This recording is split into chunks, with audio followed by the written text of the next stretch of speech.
All right, it says we are being live streamed. And Happy Monday. Oh, happy Monday. All right, it says we are being live. Now I've closed it. okay. We are live streaming. Sorry for our bit of tardiness since Facebook was giving us a hard time, but we are happy to be here today. Yeah, welcome everyone. Happy Magic Monday. I'm going to pull it up just so I can see who is hopping on. Say hello when you have arrived. Yes, please do say hello. We are doing a continuation of the training we did last Thursday on mastery, playing outside the matrix. If you weren't there live for that, just know that you can get that recording if you reach out to Tori. But we're going to continue on with the next pillar of mastery. Yes, and last week when we, on Thursday, we did mastery playing outside the matrix, and we had 250 people that said yes to that and 50 people that came live to enjoy it. Totally okay if you weren't there, you can actually still just get the replay like Michelle said, and also be here, right? Be here. We're going to dive into it again, and not the exact same things, but the next pillar, the next aspect of mastery, playing outside the matrix. But it's also not too late for you to come into mastery, playing outside the matrix container, which is a 3-month program. And Tori's going to put that link in the comments, because as long as you enroll within the next hour and a half, you will get the bonus activation that Michelle is doing in an hour and a half. And we already have a bunch of you in the container. We're so excited to see you this afternoon. And we'll tell you more at the end as well, but let's jump into today. Yeah. Tori, you can actually put the link to register for the program, Playing Outside the Matrix Mastery. You can put the link in the comments, so that way everyone has plenty of time to jump in and get that live activation, the Divine Feminine activation that's coming up at noon Mountain Standard Time, noon Pacific Time. So same thing. Yay! Awesome. Cool. So yeah, the diving a little bit deeper into those pillars is talking about the importance and the requirement of really falling in love with yourself, really loving yourself, and what that means. And for those of you who know me, I have been talking about self-love for a decade and a half, and the core wounds of that inhibit self-love, and we're taking it even a little bit deeper. My understanding of self-love has broadened and deepened this year, as well as Megan's has, and it's really rediscovering the divinity that we are. Yeah. And I feel like self-love has been this surface, go get a massage or make sure you're taking time to meditate. And it's really so much more than that, right? This is a deep primal kind of self-love.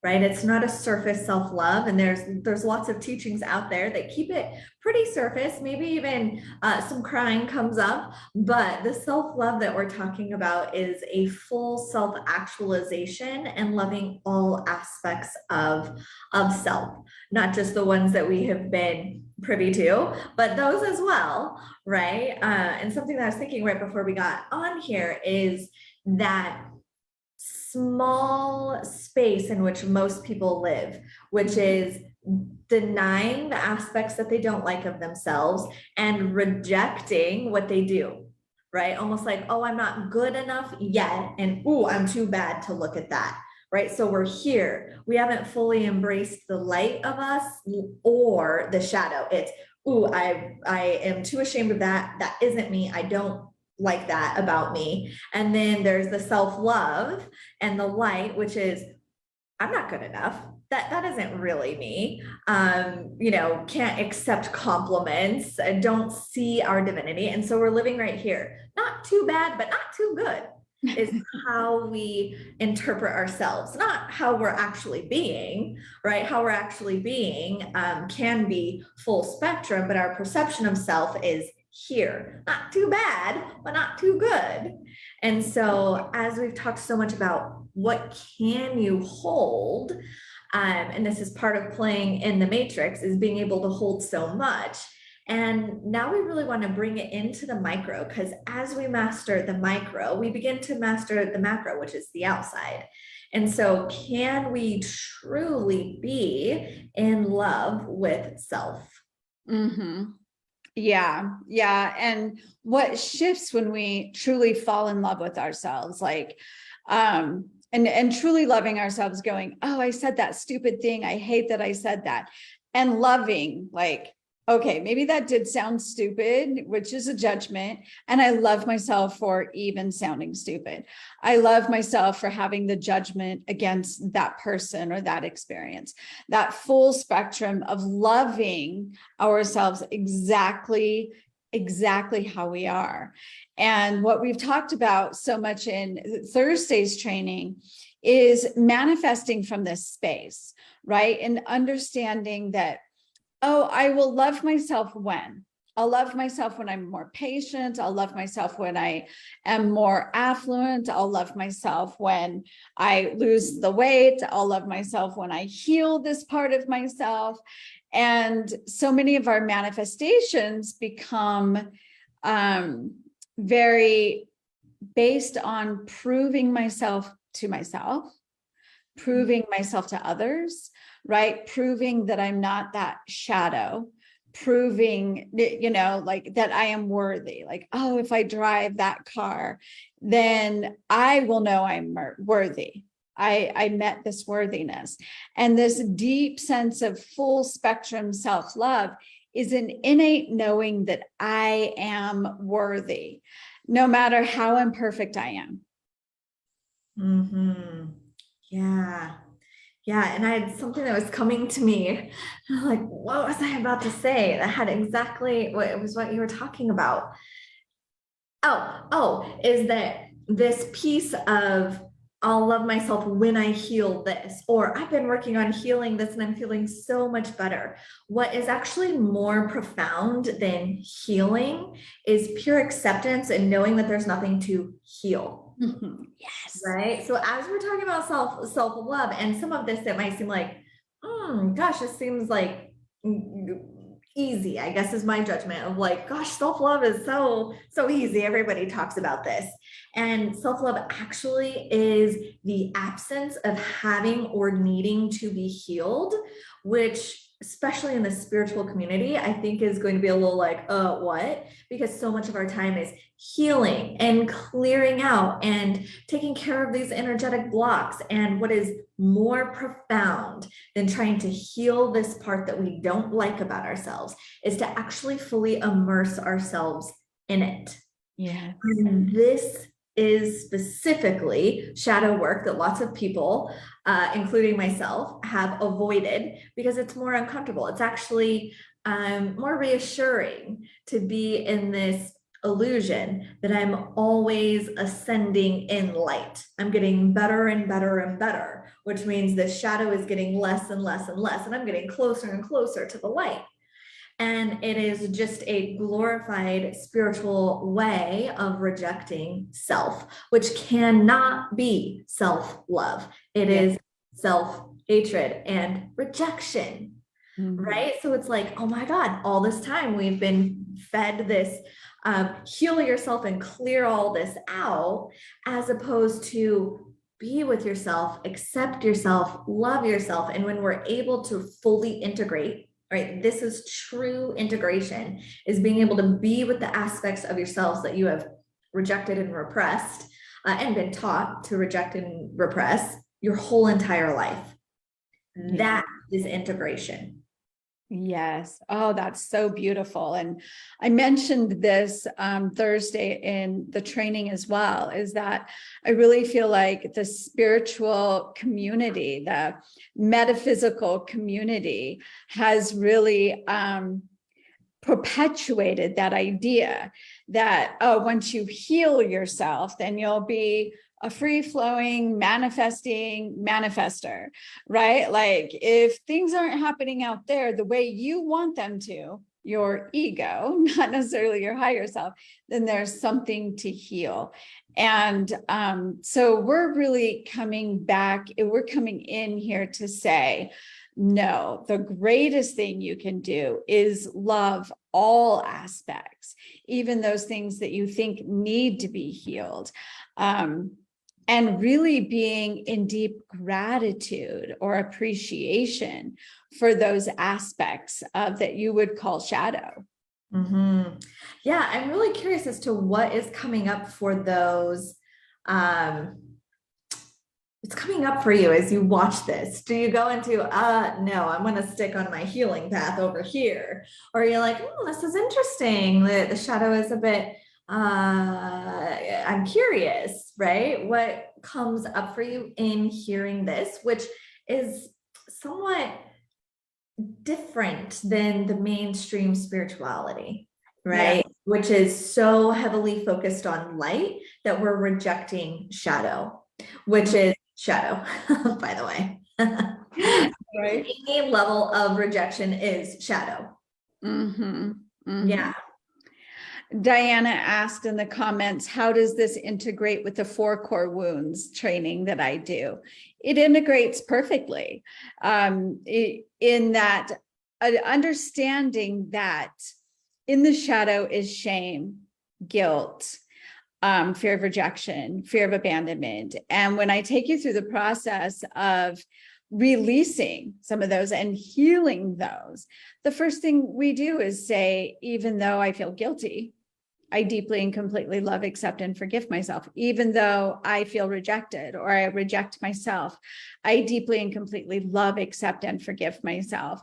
And it's just taking it a little bit deeper to say, and this was an awareness this morning because I'm doing some self-love rituals today in being in gratitude and appreciation for the wisdom that I've received while hating myself. Right? While harboring self-hatred. And so the same is true in the 4 core wounds of feeling guilty and feeling ashamed, right? Beneath shame is self-hatred. It's the same thing. And knowing that there is wisdom in those emotions, we came here to experience ourselves with those shadows. Yeah, yeah. And she said, Diana says, healing is coming back into our wholeness and loving of self.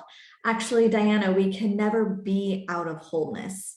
Wholeness is the shadow and the light, right? Wholeness is the shame and the glory. Like I would say that it is actually awakening to what is true as opposed to healing, right? There's no way in which we have been so damaged that we aren't whole. We are always whole. And then there's someone else. I find it easier to appreciate whatever about me than it is to love me. Interesting. I would say that appreciation and love are on the same end of the spectrum, right? There's gratitude, which is gratitude and appreciation, one of the highest vibratory frequencies there is, which is just right next to love, right? So they could be somewhat interchangeable. And this brings up this exercise that my husband and I did this weekend. My mom knows. We work with our own mentors, and part of what the exercise is to unleash and purge all resentments and appreciations, right? So we shared every resentment we had toward each other and every appreciation that we had toward each other. So you see, they're on that same spectrum, and how much easier it was to appreciate than to share the shadow. And it was a beautiful experience and practice to be with that shadow side and to be fully accepted, loved, and received in it. And that's where true integration comes, right? That is integration, not just staying in the appreciation, right? It's also like, oh yeah, there's also this other piece of me, this other aspect that belongs as much as this one. Yes, beautiful, beautiful. And it is easier to appreciate what is lovable about us, right? It is more challenging to look at the shadow and say, oh, I really appreciate it. We may be called, bitchy is a word that can often be used against us, but sometimes it takes being bitchy to get the results we want, right? To be heard. And so I can appreciate that aspect of myself that can be aggressive and loud and persistent, say what people don't want to hear. There is light in that, right? And I can appreciate that. It doesn't require other people to appreciate my shadow, right? Mm-hmm. Self-love comes from appreciating all parts of myself, no matter what other people think or how other people respond. Mm-hmm. Yeah. And like you said, it's easier to be in the appreciation of others and self than it is to be in the not so great feeling. And the work here is to allow them all to be accepted. So, and this also came up this weekend with my little girl, and her shadow surfacing is, how can we welcome? Now, maybe for us, we're all learning, like, how do I integrate all of them? But for our next generations, maybe we just welcome all of it, Yeah. right? And now I see where it can be easier, like with my little babies, where when they're frustrated and they're mad and they're crying, I can be in more acceptance of that. Like, oh yeah, well, they're having a really big emotion for such a little body right now. And then when as older the kids get, the more we go, you need to behave. You don't act like that. That isn't acceptable. And now their shadow is forming, right? All at home, underneath the love of their parents. And so this is where if we can visit that shadow ourselves, we can actually start integrating it early on. Like, oh, wow, Salem, that is an aspect of you. That anger is part of you. And it's as acceptable as the love and the kindness that you hold too, instead of, that isn't allowed. And that's where all of us learned this, right? We all learned what was acceptable and what wasn't. And now we are simply remembering that it is all acceptable and we are whole, that it's the shadow and the light together that creates the wholeness. Yeah. Beautiful. I love that. So perfect. So perfect. I think Diana says, so integration is the operative word or concept, not healing. I really think that is a greater description of what we're talking about, is integrating the shadow, not healing and trying to cut it away or make better those parts. Instead, it's full integration of love and acceptance. And so that is also how Michelle's four core wounds training goes, right? I deeply and completely love, accept, and forgive myself. I love and accept all aspects, and I forgive myself for the moments that I rejected them. Right. Yes, exactly. And learning that we can live more from self-love than from self-rejection. That's the piece, right? Is like acknowledging and accepting that shadow of self-hatred or self-rejection, right? And knowing that making friends with that, making peace with that shadow, then it gives us the power and the sovereignty and the freedom to express more often from the self-love, from the divinity of self-love and self-acceptance. Yeah. Yeah. Makes Boom. sense. Boom. All right. So just a reminder, if you love these discussions and really want to learn to apply this to your life, that's what Megan and I are offering starting next week or the week after, October 6th. Mastery, playing outside the matrix. We are bringing all of these tools, including timeline hopping, inner child work, manifestation through flow, ease, and grace. We're bringing that every week for 3 months, October through December. Super magical, super healing, super integrating to see where the shadow is really getting in your way and your avoidance is getting in your way. So Tori is going to share that link again to register for Mastery, playing outside the matrix. And the link also gives you more information about it. And you can just register there. If you register in the next hour before noon, I am doing a complimentary divine feminine activation at noon for all of those individuals that have registered by noon, that have already registered and registered before noon. So I would love to have you there. Awesome. Thank you for joining us on this Magic Monday, and we'll see many of you in about an hour. Yeah. And be here for Magic Monday next week, where Megan and I will be taking it deeper again in Mastery. Thank you. Bye for now.